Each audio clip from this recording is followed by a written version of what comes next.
All right, are you sick of weapon builds yet?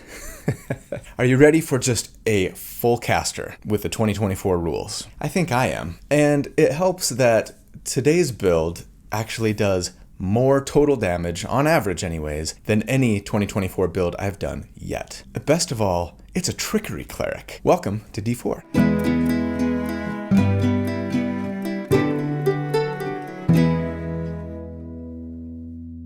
Hey everybody, so here at D4 I like to do character builds for my favorite role-playing games. I like to theorycraft about them, crunch numbers about them, not so that I can tell you the right way or the best way to play a character, but to explore one potential way to build something in the hopes of creating a character that's both really fun, but also really powerful to play. So if you enjoy creating characters for your favorite role-playing games, or if you're just looking for tips or ideas on how to build something that you're thinking about playing, or if you just like theory crafting too, then welcome home.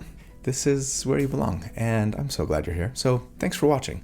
My name's Colby. Right, so to date, we've done 5 builds for the new 2024 rules, 6 if you count that Assassin Rogue expose video. Every one of them use weapons. 4 of them are gishes or spell swords. And I think it's finally time to do a pure spellcaster. Now, to me, the most interesting spell change in the 2024 rules, and it's one that I even dedicated like a short to, is the change to spells that do damage to creatures in the area, potentially multiple times around. Longtime viewers know that I used to be absolutely in love with spells like this.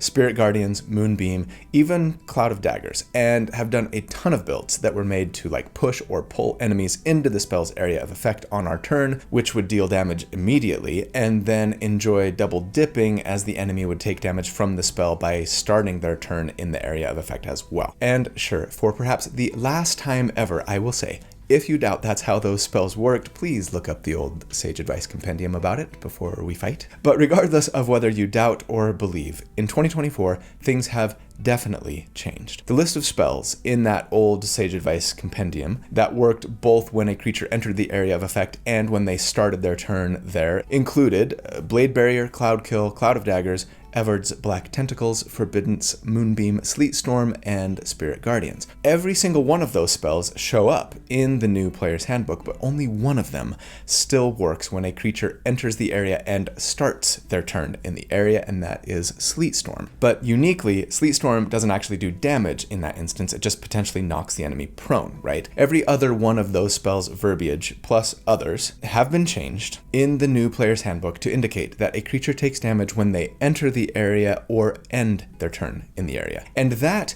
in and of itself, is pretty interesting, and I think definitely a nerf to those spells, as guaranteeing that a creature ends their turn in a space is a lot harder than getting them to start their turn in a space, right? Since, well, most enemies can move on their turn most of the time, unless we're doing something to prevent it. Yes, I will build around that too before long. But that is actually not the most interesting change to these spells, in my opinion.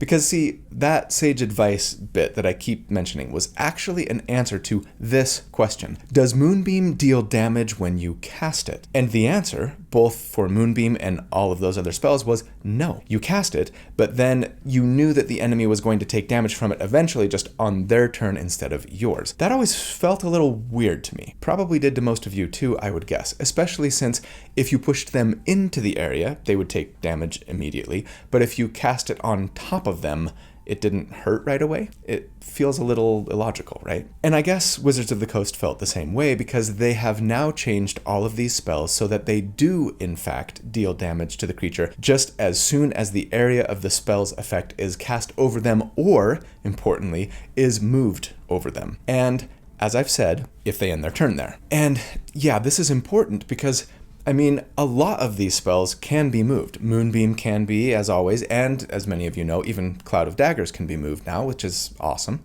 I still think that the change is probably an overall nerf to most of these spells, though I'm not complaining about it. I think it's both logical and probably warranted, with one big exception, Spirit Guardians. Because, see, while spells like Moonbeam and Cloud of Daggers can be moved around the battlefield, doing so requires our action. So it's still pretty difficult to get an enemy to take damage from them more than once around, unless we can get them to stay inside the area of effect until the end of their turn, right? But Spirit Guardians and its druidic cousin, the updated version of Conjure Woodland Beings, which I will talk about more later, kind of in the final thoughts. I'll do a little comparison there, so stay tuned. But these spells are different. They manifest as an emanation from us out to 15 feet from us in every direction, right? 10 in Woodland Beings' case. And we're told that whenever the emanation enters a creature's space and when they enter its space or end their turn there, they save and take damage. It specifies that they only make the save once per turn, yes, but not once per round. And as we all know, there are many turns in a round, and moving ourselves outside of our turn so that the spell's area of effect potentially hits multiple enemies multiple times around is not that difficult. So that is what we're going to do today. See if we can build a character who gets as much as possible out of Spirit Guardians and moving around the battlefield on a couple of different turns per round in order to do damage to as many enemies as possible, as often as possible, with this one single glorious spell. Are you ready to go? I proudly present D&D episode number 183, the Spiritual Trickster, the Coyote, the Priest of Loki, the Speedy Trickster, the Wild Trickster, Fortune's Fool, the Mischief Maker. Big thanks to everyone on the Discord server for your ideas. As always, they were great ones, but I think I'm going to go with the Cleric of Chaos. Huge thanks to my good friend Randall Hampton for the fantastic artwork that he put together for this build. He does this every week. I love it. I love the butterflies for Spirit Guardians here. That's awesome. If you'd be interested in following Randall to see the other work that he does, or potentially to reach out to see if you could commission him to do some art for your character or even your entire party, I'll put links in the video description as always on how to do so. Hey guys, so guess what? Helix Sleep is sponsoring the video again this week, and that makes me really happy, and here's why. I genuinely love my Helix mattress. I really do. And if they're coming back to me to ask me to sponsor more videos, it means that at least some of those who saw me talk about them before went ahead and ordered a mattress for themselves, and thus, I assume, are enjoying better sleep than ever right now. And that's awesome. No lie, this is the best mattress that I've ever owned. It has helped me with my lower back pain, it helps me stay cooler at night, and it is so comfy.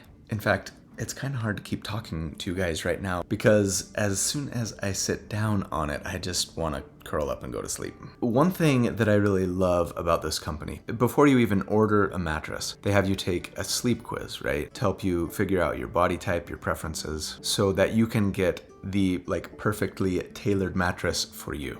I sleep on my side, and I tend to prefer a softer mattress because I feel like it kind of gives me better lumbar support. My hips and shoulders can kind of sink in a little better. Anyways, I took the test before I ordered this, and they matched me up with the Sunset Luxe mattress. But there are 20 different unique mattresses that they offer, including the Luxe and the Ultra Premium Elite collections. There's even Helix Plus for big and tall builds, and even Helix Kids for the little ones. With mine, they also included this Glaciotex cooling cover, because I mentioned in the quiz that I tend to sleep hot. And yeah, it's made a big difference, like I said. So listen up. Right now, Helix is having a Labor Day sale. Until September 30th, you can get 25% off of everything on their entire site. That's right, everything. And the best part is they have a 100-night sleep trial, meaning that you can order a mattress, try it out for over 3 months, and then if you don't like it, just return it, get a refund. So you really have nothing to lose. Their mattresses have a 10-year warranty, and they even have financing and flexible payment options if you do decide that you want to keep it. So there's really nothing to lose here, but so much to gain.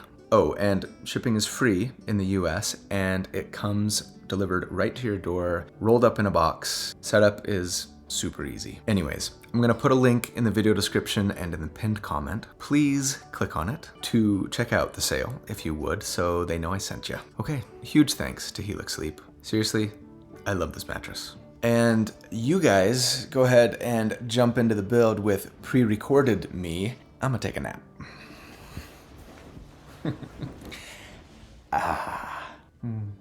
Night-night. All right, at level 1, for our starting class, we are not starting fighter. Come on, I said we were doing a Trickery Cleric, so we're starting Sorcerer naturally. Granted, if I could play with Divine Soul as a subclass for this character, you can use the old books, right? I probably would make this a straight Sorcerer build. Or at least there would be a lot of incentive to do so, since Divine Soul Sorcerers get access to the Cleric spell list and thus Spirit Guardians, right? But I kind of want to play with like just the new and improved subclasses a little while longer before I start using those older subclasses that don't show up in the 2024 PHB. But just know that, yeah, if you can use it, Divine Soul would work amazingly well here. Lore Bard would too, actually, but I've already done a mostly full Bard build. So today we're going Cleric, but not at first, because as is usually the case, if I'm planning on playing a spellcaster who's concentrating on an important spell, I love to start at level 1 with a class that gets Constitution saving throw proficiency to help protect my concentration, right? You don't have to do this, of course. But sorcerers are unique in 5e among full spellcasters in that they're the only ones with Constitution saving throw proficiency, and only multiclassing into full spellcasters is a priority for me on this build so that I don't slow down the potential damage increase that we're going to get from upcasting Spirit Guardians, right? So fighters out for me. Artificer would work as just a 1 level dip if you could use Artificers, but I'm actually planning on taking some Sorcerer levels later with this character, so I figure I might as well start here to help protect my concentration. So yes, when we first meet our champion, they have an innate spark inside them that's manifesting as magical. I think it might be something that shows up for our character when we are being particularly disruptive, playing pranks, living on the edge, being spontaneous, maybe laughing in the face of danger, or speaking truth to power. When they do those things, they feel empowered by a supernatural force, and they're curious to learn more about where that force is coming from. As for our species, as always, I think a lot of species can work great here, but I want to take Orc for this build. And the thing that I love most about Orcs here is the Adrenaline Rush ability that lets us dash as a bonus action, proficiency bonus times per day. Also, when we do this, we gain temporary hit points equal to our proficiency bonus. A nice little bump. I did think of taking a monk or a rogue dip on the build in order to just be able to kind of dash as a bonus action all the time if need be, but I think remaining a full caster is going to be better for us. And before too long, we're going to have another great like move around the battlefield with your bonus action option anyways. So we're not necessarily going to need to use this Adrenaline Rush move every round. To say nothing of the fact that, you know, we might want our bonus action to like healing word and stuff sometimes, right? We will be mostly a cleric after all. As for our background, I'm going to say if you can take a custom background or use an old one to customize it that way, go ahead and do so. But if you can't, I think I would pick Farmer for this build, as it gives us an origin feat that I like and the ability score bumps that I want. As for that origin feat, I'm going to say let's take Tough here. It's not a must-have. I just think it's the one that I like most. Of course, Musician would be great for some consistent temporary hit points for your whole party. You're probably your party's support, right? So if you can get it, sure, go for it. Alert is also great, as are a bunch of others, but Farmer would give us Tough, and I like it so that we can have a couple more hit points per character level, which we especially are going to want, because for our starting ability scores, I'm assuming we're going point by, as always, and say, let's take a 15 Wisdom and a +2 there, a 12 Constitution and a +1 there, a 14 Dexterity and a 14 Charisma. Wait, you're starting with a 13 Con? What the crap? I know, it's not awesome. If I'm being honest, my reasoning here will make sense later, but it's kind of much later, so this is a bit of a late game play. Feel free to get Constitution to 14 and keep Charisma at 13, or maybe even Dexterity if you'd rather take a hit to your armor class and initiative. Constitution is, of course, generally more important for us than Charisma, but hey, we've got Constitution saving throw proficiency and the Tough feat, so I'm not feeling too bad about this move, just a little bad. Again, you'll see why I'm doing this later. For equipment, let's grab some scale mail and a shield, and then whatever other necessities you might need, even though, yeah, you can't use armor or shields yet. So you're going to be a level 1 sorcerer with a mediocre charisma and no armor. Level 1 is going to be rough. Stay alive, 5? Anyways, as a Sorcerer 1, we get one of my favorite changes to Sorcerer, this new ability, Innate Sorcery. It's just awesome. It says that twice per day, as a bonus action, we can empower ourselves so that for the next minute, the DC of our Sorcerer spells goes up by 1, and we have advantage on all of the attack rolls we make with Sorcerer spells. That is so awesome. And yeah, it's only Sorcerer spells, which is one of the reasons why I think just going Divine Soul Sorcerer here would be so great. So we could just focus on Charisma and Sorcerer spells all the time. For this build, we won't actually use this feature all that often, but at level 1, at least, it will help make that 14 Charisma a lot less painful. We get Sorcerer spells here, of course, and I'm gonna favor attack spells over saving throw spells for damage anyways, as advantage on attack spells that we'd get, right, is going to do a lot more for us than just a +1 to our DC. Yeah. So like Poison Spray is great. It's an attack roll spell now, and it can do a D12 of damage. That's nice. Acid Splash can be good for multiple targets if they're close together. I love the new Sleep spell, as it can now incapacitate potentially multiple targets if they fail their first save against it, and then knock them out cold if they fail their second. And then, yes, of course, grab the Shield spell to bolster your AC by 5 until your next turn as a reaction if you get hit with an attack, right? You might want to consider Mage Armor, at least for 1 level, because we're pretty fragile, but just try not to die. Because at level 2, we are starting into Cleric, and that means we get our armor and our shield. But before we get into that, let me just give a quick shout out to my channel members. You guys are so awesome. I could not do what I do without you. Thank you so much for your support. Everybody else, I would love it if you'd consider joining the channel as a member. There's a button down there. It says join. You click it, it'll tell you what perks you can get by becoming a member, including access to the write-ups that I do for each of these builds to help you recreate it yourself a little more easily. Access to the community Discord server that's filled with wonderful people who often help me name my builds, among other things. Access to the monthly live Q&A hangout sessions that we do each month. Member support goes a really long way to help me be able to do this full time. But if you can't become a member or don't want to, that's fine. I'm grateful that you're here watching, liking, subscribing, commenting, sharing, clicking on the notifications bell. All of these things also really help support me, so thanks for just being here. Anyways, yes, I think at this point in our character's career, we've started to wonder if maybe this empowerment that we've been feeling when we are courting chaos might not have a divine origin. Perhaps we had a dream or a vision, maybe some sort of like spiritual prompting from a trickster deity or one of their followers or priests. Whatever your reason though, yes, we are taking cleric levels now at level 2. And so as a Cleric 1, we now get Divine Order, first of all. We don't get our subclass at level 1 anymore, just like Sorcerers and all subclasses, and I like this new little ability. It lets us choose between being a Protector, which would give us proficiency in heavy armor and martial weapons, which would be great if we had the strength to wear heavy armor without being slowed, but we don't, and being slowed would be one of the worst things possible for this character, so instead we'll stick with our medium armor and shield training. Make sure you equip those now, and then take the Thaumaturge option here instead, which lets us learn 1 additional cleric cantrip, super, and also add our wisdom modifier to Arcana and religion checks, which is some nice little utility. As for spells, yes, let's be sure to pick up guidance to help out skill checks for ourselves or our allies. I wouldn't worry about damage cantrips though, I don't think. With innate sorcery and our charisma mod only being 1 less than our wisdom right now, we'll actually be better off with sorcerer attack cantrips, and it's 6s on saving throw DCs for now, at least. Maybe grab Toll the Dead for damage if you're out of innate sorcery uses. But then, of course, I would get Healing Word for a bonus action ranged heal, and then sure, I'm concentrating on Bless for now to give 3 of my party members an extra D4 on all of their attack rolls and saves. At level 3, we would be a Cleric 2, and all clerics get Channel Divinity, which we can use twice per day now, though we get 1 of those uses back on a short rest. And we can use Channel Divinity to do one of 2 things. We can still turn undead, which gives undead who fail their wisdom save against it both the frightened and incapacitated conditions now. And so while they'll still try to run away from you on their turn, they can no longer take the dash action to do so, since incapacitated prevents actions.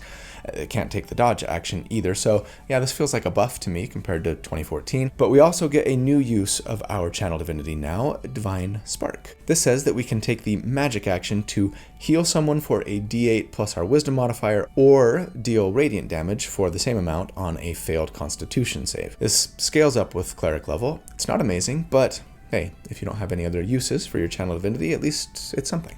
I really wish they would have brought Harness Divine Power over from Tasha's Cauldron of Everything here, but that's okay, because at level 4, we would be a Cleric 3, and we will have a very consistent use of our channel divinity no matter what now, because for our subclass, we are going, yes, with the Trickery Domain. And since this is the first time I have ever used this subclass in a build, that's amazing. Let's read what Wizards of the Coast has to say about them. Make mischief and challenge authority. The Trickery Domain offers magic of deception, illusion, and stealth. Clerics who wield this magic are a disruptive force in the world, puncturing pride, mocking tyrants, freeing captives, and flouting hollow traditions. They prefer subterfuge and pranks to direct confrontation.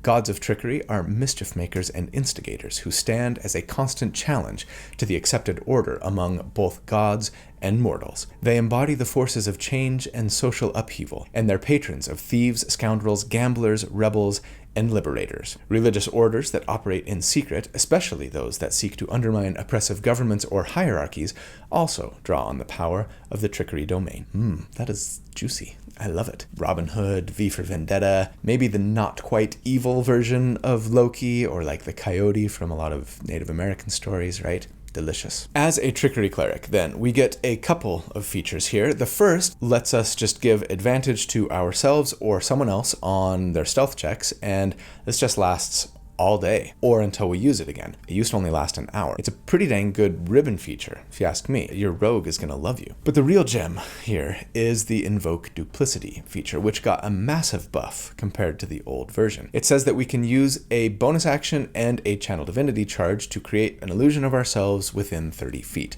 It lasts for a minute or until we're incapacitated, and it imitates us, right? While it's active, we can cast spells as though we were in the illusion space. Cool.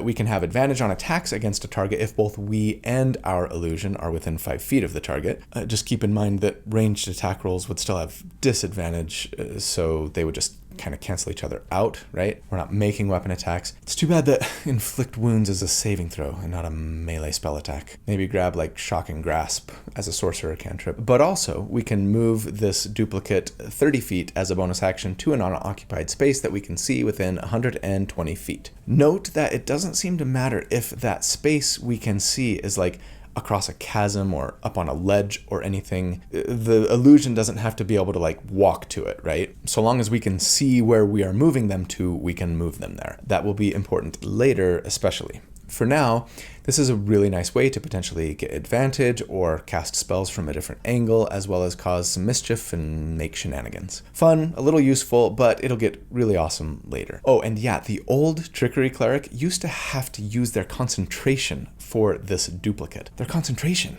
It's like the main reason I never used the subclass. That was old and busted. This, new hotness. As for second level cleric spells that we would get here, Trickery Clerics get a nice bunch for free. Charm Person, Disguise Self, Invisibility, and Pass Without Trace. Pretty solid. And then I'd just take the usual suspects here in addition, right? Aid for a nice hit point increase and heal for 3 party members. Hold Person to paralyze a humanoid, always good.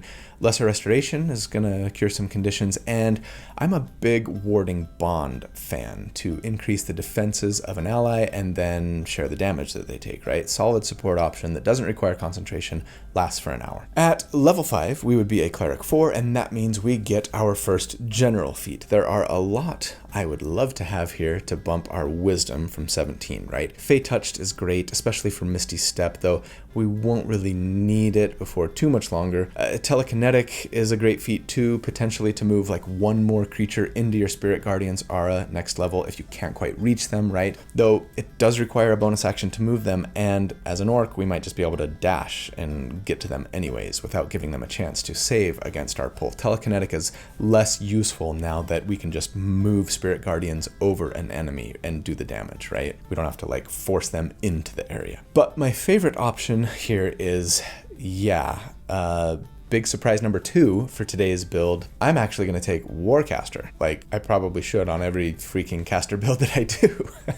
It is a solid feat. The only reason I hate it is because I don't like having to take it to cast spells when my hands are full on like some Gish builds, but not others. Anyways, yes, Warcaster now bumps for us our wisdom by 1, giving us a solid 18. So yeah, that feat got buffed. And then tells us that we can cast a spell with a casting time of 1 action instead of make an opportunity attack against a creature when they leave our melee range.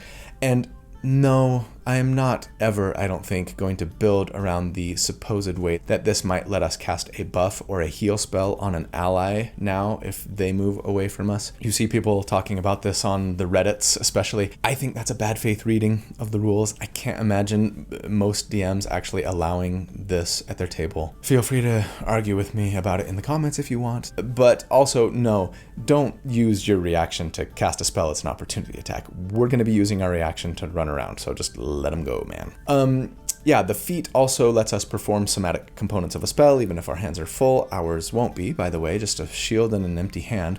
But then, yes, most importantly for us, gives us advantage on our concentration checks, and coupled with Constitution saving throw proficiency, even with our lowly 13 Constitution, we're in a pretty solid place now to hold on to our concentration. Look at me making my saves. It's so weird. At level 6, we would be a Cleric 5, and we get a newish feature here, Seer Undead, which replaces the old Destroy Undead and is way better. It just says that when we turn undead, we can add a number of d8s equal to our wisdom modifier in radiant damage to any undead that fails its save against turn undead. It's too bad that it doesn't do half on a save, but yeah, I like this so much more than Destroy Undead because that only worked on enemies with a challenge rating that was typically so low compared to your current level that it was sort of like, cool, but you're probably not fighting those kinds of enemies at this level anymore anyways, and if you are, they probably aren't much of a challenge for your party, right? Unless, of course, you had a really cool DM that just threw like a whole horde of skellies at you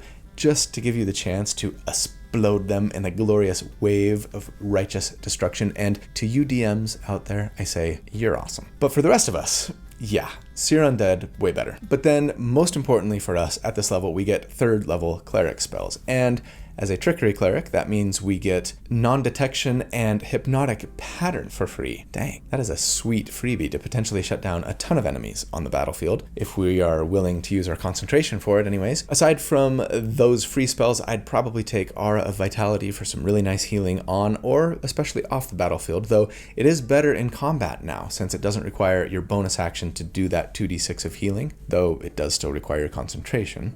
Dispel Magic is always good to have when you need to get rid of nasty spell effects. Revivify, of course, in case an ally kicks the bucket, but most importantly of all, yes, the beloved Spirit Guardians. Okay, let's go over the details of the spell here. It's an action to cast, requires concentration, lasts for a minute, and then, as I've said, creates an emanation that goes out from you 15 feet in all directions, filled with protective spirits. When you cast it, you can designate creatures that aren't affected by it. That's nice. Any other creature's speed is halved when they are in that emanation, and then, yes, whenever the emanation enters a creature's space, and when a creature enters the area or ends their turn there, they make a wisdom save, taking 3d8 radiant damage, assuming you're good or neutral, necrotic damage if you're evil, half damage on a save, and they only make the save once per turn. It scales by a d8 of damage for every spell level that you upcast it. The spell is so good. You know this already, I'm guessing, but yeah, I think it's better than ever now. So let's get into how it will work for us with our first damage report.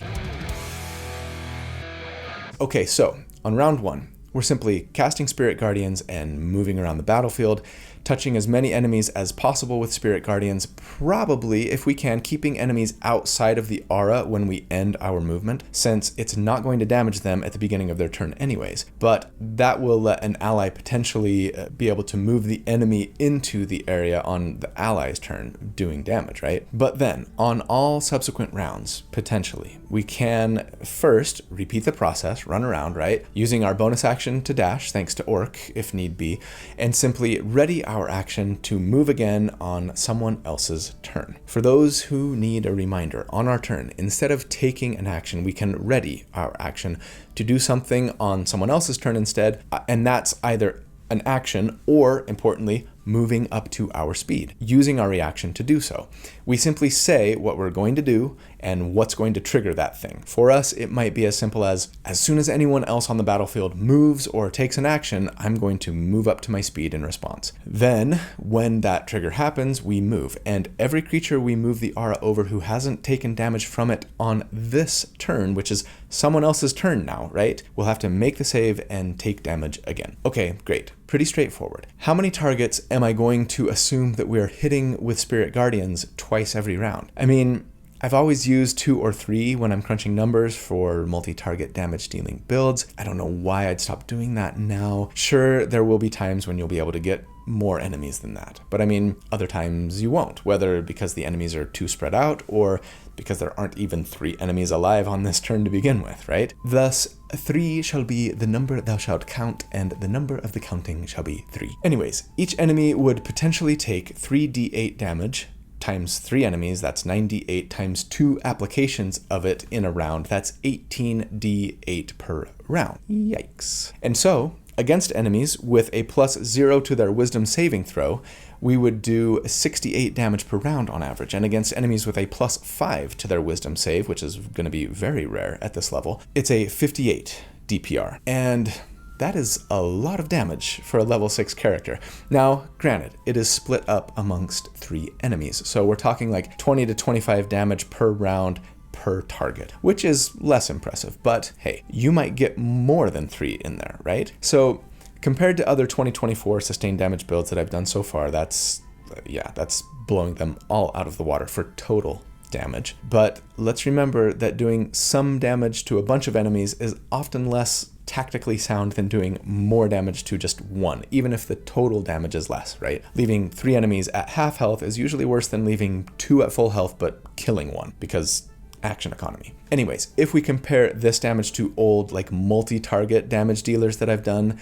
of which there are 8 to date, check the spreadsheet I link to in the video description of every video if you want to see that spreadsheet, then this is, outpacing all of those as well. Though, to be fair, the Bardic Brawler, right up there, was only doing their total damage to 2 targets, so like more damage per enemy, which might be better depending on the situation. Anyways, nice work, little trickster, little sower of chaos. Let's see where we can go from here, shall we? At level 7, I would love to get back to Sorcerer, honestly, but before we do, I think we should get at least one more level of Cleric, because at Cleric 6, Tricksters become amazing, especially for this build, because as a Trickster Cleric, we get Trickster's Transposition, which says that when we use our bonus action to move or create our duplicate illusion, we can also teleport, swapping places with it. Oh, this is good, especially for those of us who are prioritizing moving around the battlefield, right? Now, if we're out of orc dashes, or maybe if there's an enemy up on a ledge or across a chasm or like 60 feet away, well, we can move our illusion 30 feet, then swap places with them, and still hit that enemy with Spirit Guardians as well. This ability might not necessarily guarantee that we hit all of our targets twice per round, but it will be a rare battlefield that we can't get all of the targets in the area of effect at least once, and this is just a lot of fun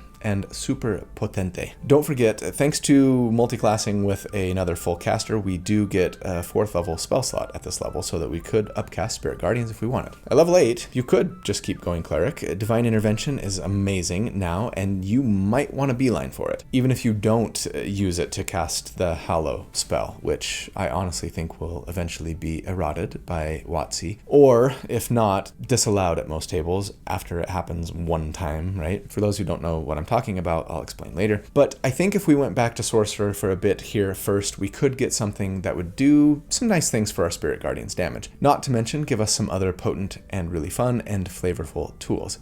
Again, you don't have to. Or sure, if you could play Divine Soul, then maybe you'd have been here all along, but then you wouldn't be a trickster. And tricksters are awesome. But in case you're curious to see what would happen if we did go back to Sorcerer at this point, let's find out. We'd be a Sorcerer or 2 here, and that means we get Font of Magic, which gives us our sorcery points. We get 1 per Sorcerer level, and we can use them to create additional spell slots if we want. We can also cannibalize spell slots to create more sorcery points. My favorite thing is that in 2024, creating sorcery points in this way doesn't require a bonus action anymore. You just lose a spell slot and have more sorcery points when you need them. Nice. But also, amazingly, we get meta magic options now at level 2. Woo-hoo. We get to pick 2. And I'm of course going with Quicken Spell, as I almost always do, as this would let us, for 2 sorcery points, cast a spell that normally takes an action as a bonus action. Meaning we could get Spirit Guardians going on round 1 and still ready our action to move right away. But maybe more importantly than Quicken Spell, at least for spreadsheet purposes, is Empowered Spell. Yeah, a meta magic option I think I've almost never used before is really nice for this build. It hasn't really changed, still letting us spend 1 sorcery point when we roll damage for a spell to re-roll a number of damage dice for that spell equal to our charisma modifier, and this is actually the main reason I wanted to get that charisma to 14 at the beginning. That might feel like a bad decision for a lot of you, and I'm okay with your judgment. Rerolling 2 of your Spirit Guardians d8s just feels a lot better to me than rerolling only 1. It's not a massive damage increase, to be fair, but it's not nothing. I am not an expert mathematician, but as far as I've been able to tell via my own calculations and lots of internet searching and even talking with Ludic Savant, check out his damage calculator that I link to in the video description every week.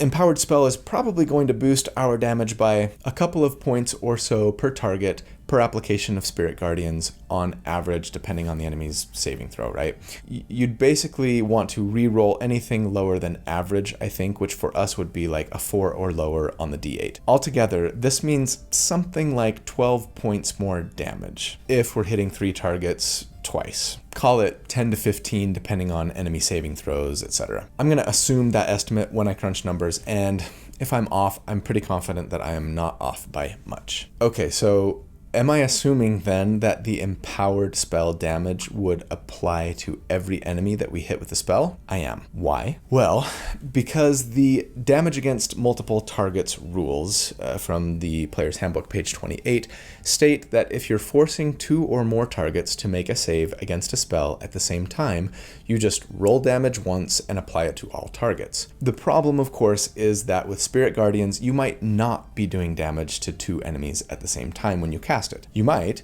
or you might be doing damage to 0 enemies when you cast it, but then do damage to multiple enemies that same round. So I think it's a little bit nebulous as to when and how often you should roll damage for the spell, but I've been talking with my friends about this, Treant Monk, Will from D&D Short. I even did a poll, and the consensus seems to be that, at most tables at least, you're rolling damage for the spell once per round, in which case the spell would benefit from Empowered Spell for the entire round. Though, I actually think you can make a decent argument that the spell's damage should just be rolled once when you cast the spell, and that's the damage for the spell until it ends, especially if it affects 2 or more targets when you cast it. Of course, you can make the argument that you should just roll it every single time it does damage, but that is the slower and more painful way. If you really want to slow down combat at your table, I suppose, sure. Anyways, I feel pretty confident in saying that, at least for the majority of us, we could enjoy the increased damage from Empowered Spell for at least 1 round. Feel free to lower expectations on these numbers a little bit when I present them, if that's not the case at your table. Now, is this sustainable damage?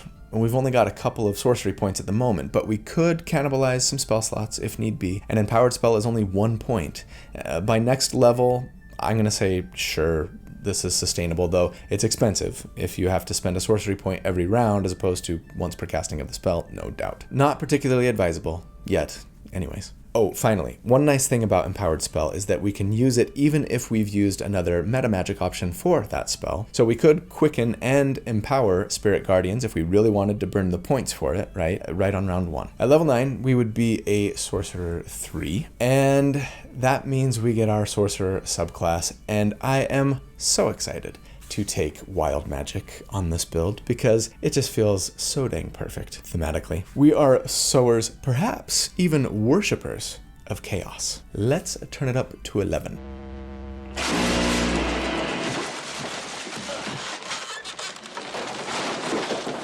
So, as a wild magic sorcerer, we get a couple of features. The first, and one that everyone cares about, of course, is Wild Magic Surge. This says that when we cast a sorcerer spell with a spell slot, admittedly something we might not be doing a ton of, because it has to be a sorcerer spell, right? But, I mean, hey, the shield spell, and more good ones that we'll discuss in a sec, we'll be casting those fairly regularly, I think. But anyways, when we do this, then we can decide to roll a d20, not the DM, nice. And if we get a 20, then we roll on the Wild Magic Surge table. The change everyone's really excited about, though, is the change to Tides of Chaos. So the feature still gives us advantage on a d20 test of our choice, which we recover on a long rest, or when we cast a sorcerer spell with a spell slot. But if we cast a sorcerer spell with a spell slot before our long rest, then we just automatically roll on the Wild Magic Surge table. So yeah, find a reason to use up that advantage on something inane so that you can hopefully turn your party invisible, or give enemies disadvantage on saving throws against the next spell that you cast in the next minute. Dang.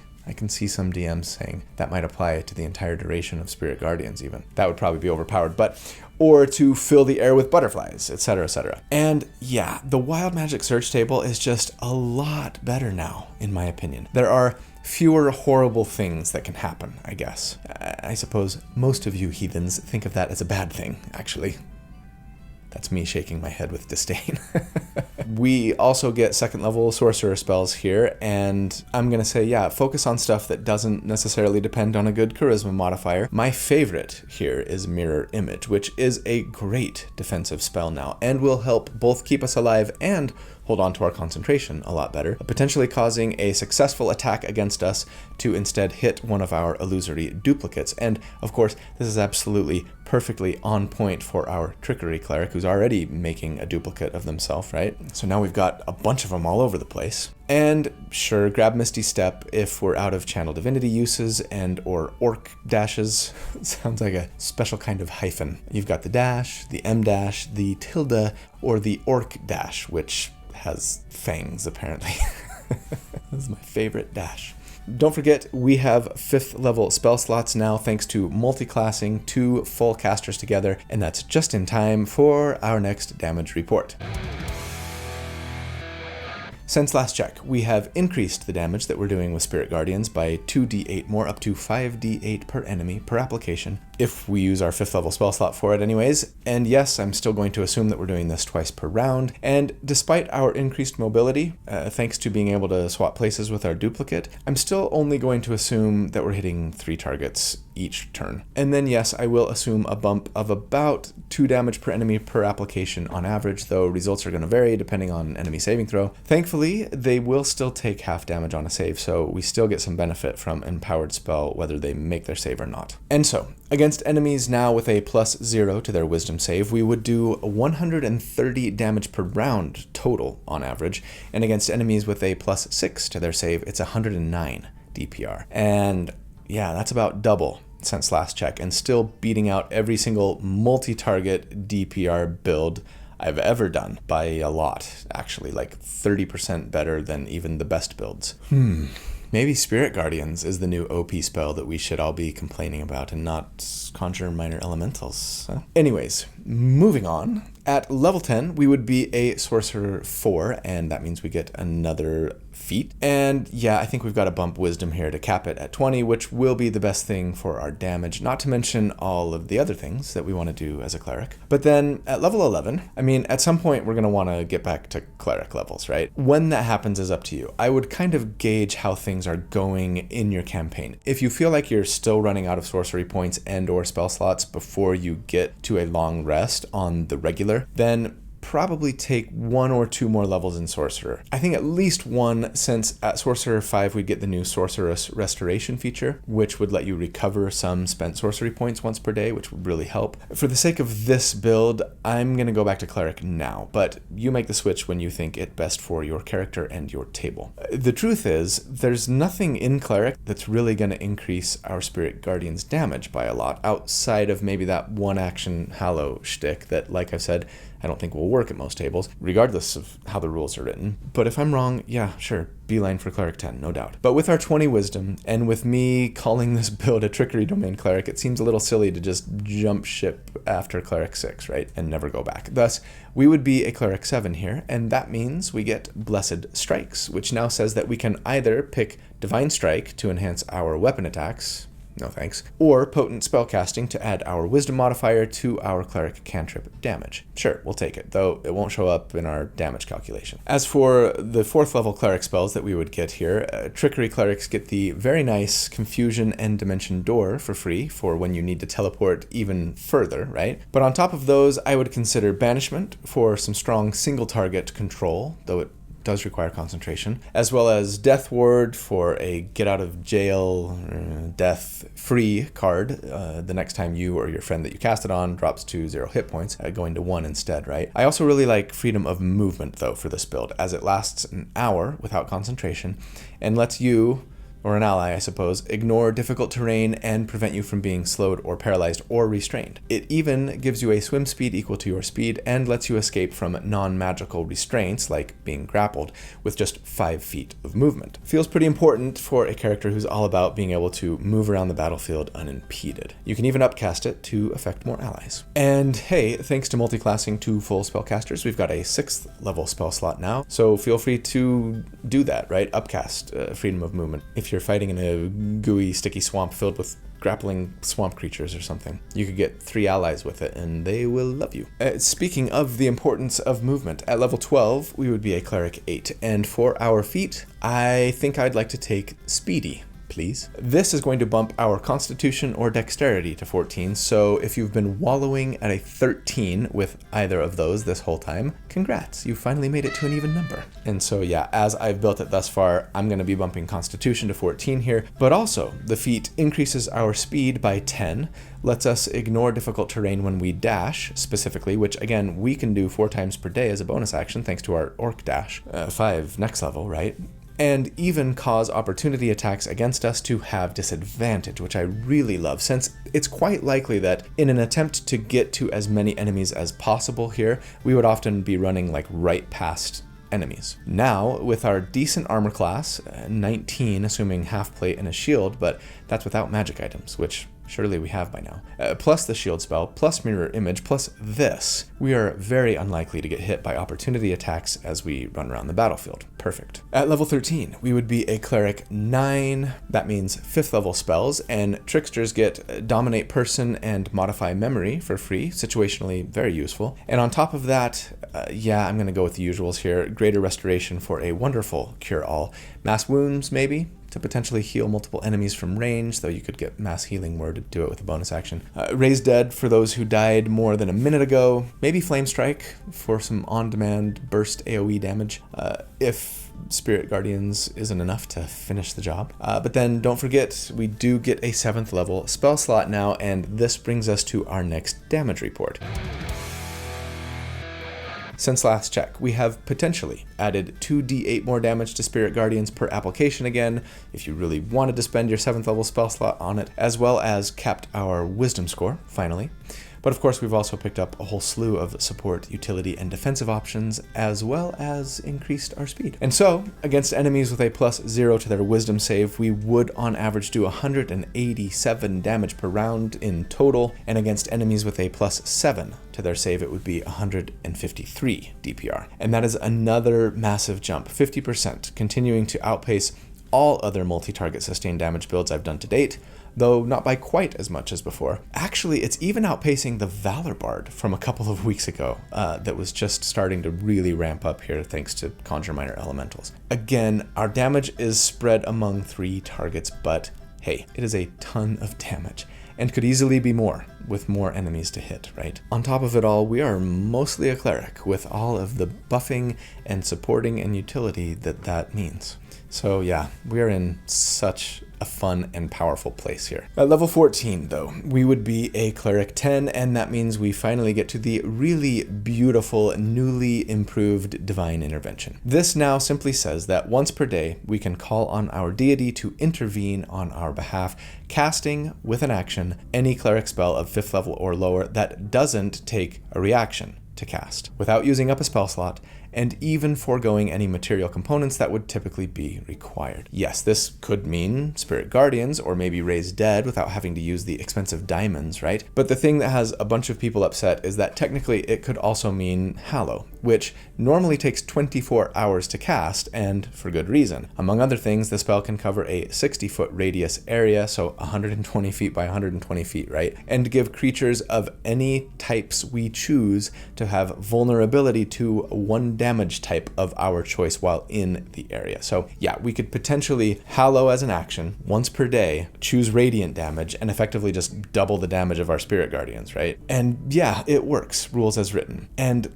no, I don't think many DMs would allow it, regardless. At least not after seeing it happen once. I think this might be similar to the Conjure Minor Elementals that I talked about in that Valor Bard build, right? One of those things that just slipped through the cracks for WotC as they were putting the final touches on this book. But even if it's intended, I think it's probably too strong, and don't expect it to fly at most tables. And maybe I'm wrong, and maybe me saying this makes you mad. I'm okay with that. And hey, if it works at your table, then by all means, beeline to Cleric 10 and start using it earlier. I would for sure talk with your DM about it before you even start playing this character at your table, and if you have a disagreement about how it should work, try and come to a compromise. Or just suck it up and follow their lead because it's their table. Even if the spell gets house ruled to only work on spells with a casting time of an action or a bonus action though, which is probably what I would recommend, it's still very good. A free 5th level spell once per day without needing material components, awesome. And it doesn't even have to be one you've prepared. So tons of flexibility here. Super awesome. At level 15, we would be a Cleric 11, and that means 6th level Cleric spells, and the best ones to consider, I think, here would be Heal for a massive 70 hit points of healing to a single target when you really need to bring someone back from the brink of death, and Hero's Feast for a fantastic 24-hour buff that gives resistance to poison damage, immunity to the poisoned and frightened conditions, and a max hit point bump of 2d10 for your entire party. It got nerfed from the 2014 version in that it no longer gives advantage on all wisdom saves, that's a bummer, but it is still very good when you've got a big fight coming that you can prepare for. We also have an 8th level spell slot too at this level. At level 16, we would be a Cleric 12. That means yet another feat, and I know it probably seems incredibly ill-advised, but I'm going to bump our charisma. You should do something else more well-advised. Bump your constitution, take resilient wisdom, maybe medium armor master, or whatever else you think would be better here. But in the interest of exploring what's possible damage-wise, a charisma bump would, among other things, let us re-roll 3 damage dice from empowered spell, so sure, let's do it, just for fun.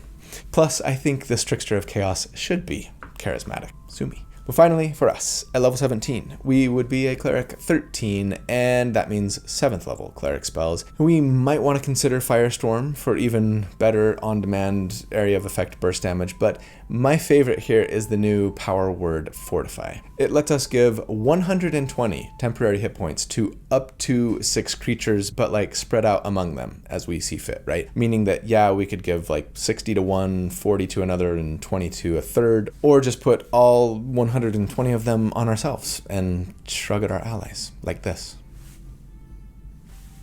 Great spell. And then, yes, of course, we do also get a 9th level spell slot here. So this brings us to our final damage report. Since last check, the damage increases we have seen come from a bump to our spell save DC, thanks to our proficiency bonus increase, I guess. We get that every damage report. Also from being able to reroll one more of those D8s, right? Thanks to Empowered Spell and our Charisma bump. But then mostly the damage increase is coming from upcasting Spirit Guardians, which again, if we really wanted to use our 9th level spell slot on it, would do 9d8 damage to every target every time, for a total, I'm assuming, of 54d8 over the course of an entire round to 3 enemies. That's a lot of d8s. And so, against enemies with a +0 to their wisdom save, we would do 249 total damage per round on average.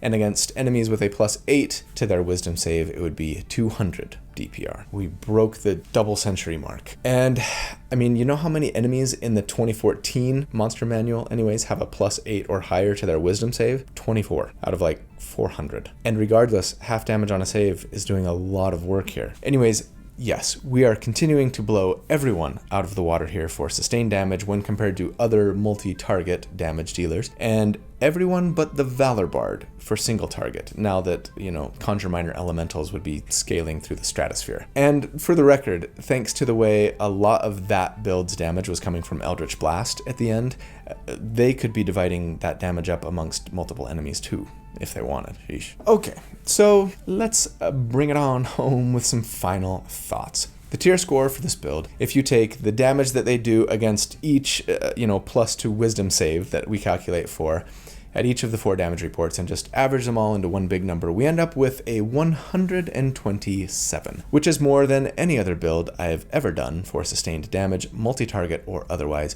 including even that Valor Bard, since they took a minute to ramp up, right? And though, yes, this build is spreading the damage out against multiple enemies, it is a lot of damage. If you would have asked me back when I first got the new Player's Handbook, which of my 2024 builds, like a couple months into doing them, did more total damage than the rest, I never in a million years would have said the Trickery Domain Cleric, right? Of course. To be fair, the power here is really coming from the way Spirit Guardians works now, and not so much from the Trickery Cleric. This would work almost as well with any Cleric subclass. I just think Trickery is best due to the increased mobility. But yeah, the real question is this overpowered? When I look at what's possible here, it really makes me realize, I think, why Wizards of the Coast originally didn't allow Spirit Guardians to deal damage when the area of effect was first moved onto a target. Because when it's this easy to move the spell area around, it's maybe a little too easy to just do crazy damage to everybody on the battlefield, right? So yeah, I guess I can absolutely see some tables deciding that maybe just in the case of Spirit Guardians and Conjure Woodland Beings, the damage can only happen once per round, not turn, regardless of whether it's moved onto an enemy or they move into the area or they end their turn in the area, right? Speaking of Woodland Beings, I'm sure that some of you have been saying in the comments that it's even better because it starts off at 5d8 damage. But a couple of things. One, it's a 4th level spell, so it takes longer to get to. 2, it only emanates like 10 feet out from you, so it's going to be harder to get as many enemies touched by it, right? One note as well, the print version of the book has what's apparently an error and says that the damage doesn't scale at 5th level. It says that it goes up by 1d8 after 5th. Even though it's a 4th level spell, making me think, while I was writing this script, that the damage for both spells would be the same, other than when you're using a 4th level spell slot to cast them specifically. But the day that I'm recording this, it looks like that that is fixed in D&D Beyond, and so it does scale, 1d8 after 4th level, meaning that it does stay a d8 higher in damage than Spirit Guardians once you get it. Had I known that when writing the script, I might have tried to make this build a druid or maybe a lore bard, but I've used both of those classes already in 2024 builds and I hadn't done a cleric, and it's too late now anyways, so I have no regrets. In the end, the damage from Conjure Woodland Beings would potentially have been better from levels 7 on, though you might not be able to get as many enemies in it on the regular. And, at the level 6 damage report, you wouldn't have Conjure Woodland Beings, so yeah, I guess the Lore Bard could have taken Spirit Guardians and then later taken Conjure Woodland Beings. Anyways, I'm sure I will do a build using Woodland Beings at some point in the future, but regardless, I'm not sure that I am necessarily in the nerf it camp here. It is a lot of damage, yes, but to get to this level of damage, we are giving up our action every single round, potentially our bonus action too, having to hold on to concentration, burn up our highest level spell slot, and probably most of our sorcery points. It's only really sustainable for those of us that only have one combat encounter per long rest, right? So yeah, the more combats we have, the lower our average damage will be over the course of a day, and if you ever need to use your action for anything else, and your reaction as well for that matter, like to heal or buff someone, you are a cleric after all, then your damage is getting cut in half. So I think I'd want to play with this build and the new version of the spell at my table first before I decide that it needs to be nerfed. And man, do I want to play this one at my table. I think this build might be at the very top of my to play next list now. Because the damage, sure, but come on. Trickery Cleric and Wild Magic Sorcerer, there's just so much potential for awesome roleplay and storytelling with this character, I think, as well as a ton of damage and all of the fantastic support and utility that comes from being a mostly cleric. I know that everyone at the table would be not only amazed at the damage output here, but also rolling on the floor laughing at the hijinks and the shenanigans. And in that way, it just feels like a character that everyone would love to have at their table, especially if you're bringing buffs and heals with you too. Except for those who hate hijinks and shenanigans, I suppose. I used to be one of those guys. But no longer. So, anyways, that's the build for the week. I hope you guys enjoyed it as much as I enjoyed making it. I hope you know how much I love you, because I do. Thank you so much for all that you do for me, for the channel. You are the best. I hope that you have a fantastic day and a really great week, and if you don't, I hope that you'll hang in there. Don't listen to that inner critic. Or actually, you know what? Do listen to them. Be curious about them. Talk to them. Find out why they're so critical. Give them a hug.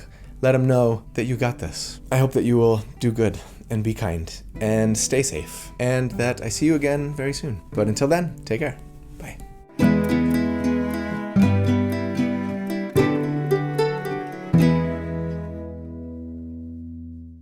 If I were a carpenter and you were a lady, would you marry me anyway?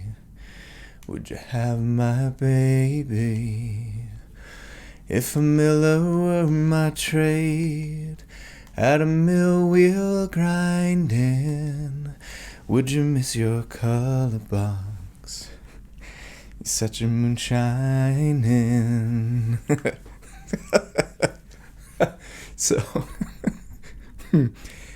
my friend and I, when we were in college, we used to play guitar and sing at a little coffee shop, and we would do that song, Robert Plant's version of it. I don't even know who wrote that song, to be honest with you.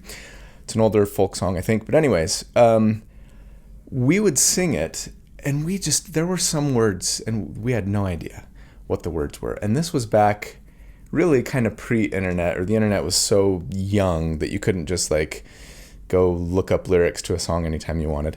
And I am confident that we would sing those wrong. Hold on. If I were a carpenter. Let's see. If a miller were my trade, at a mill wheel grinding, would you miss your glory box? What's that? Oh, your soft shoes shining. I think we would sing, would you miss your color box? Would you miss your color box? And then like, your shine. Oh, your soft shoes shining. Oh, that's awesome.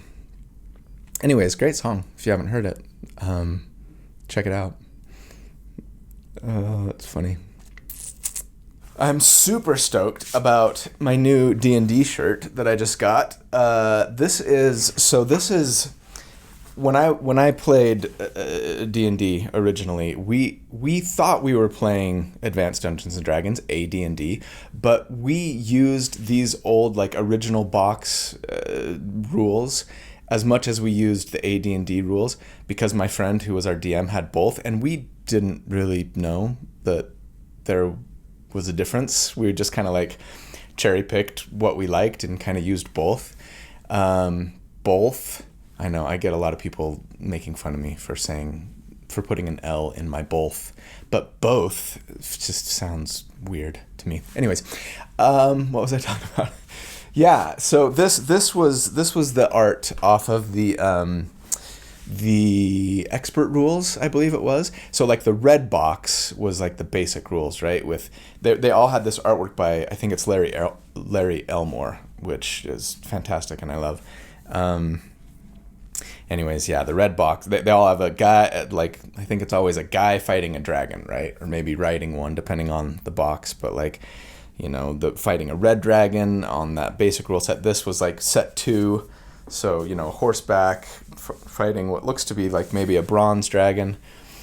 And then, yeah, set 3, I think it was the companion rules. That was like a full plate, like big 6-foot long sword dude fighting a green dragon. I used to love those and just would spend hours poring over them.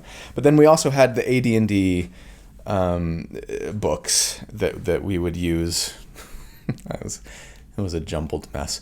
Sort of like some people are doing these days, I suppose, with 5.24 and 5.E, or 5.E, 5E, just 2014, just cherry picking what they like from each.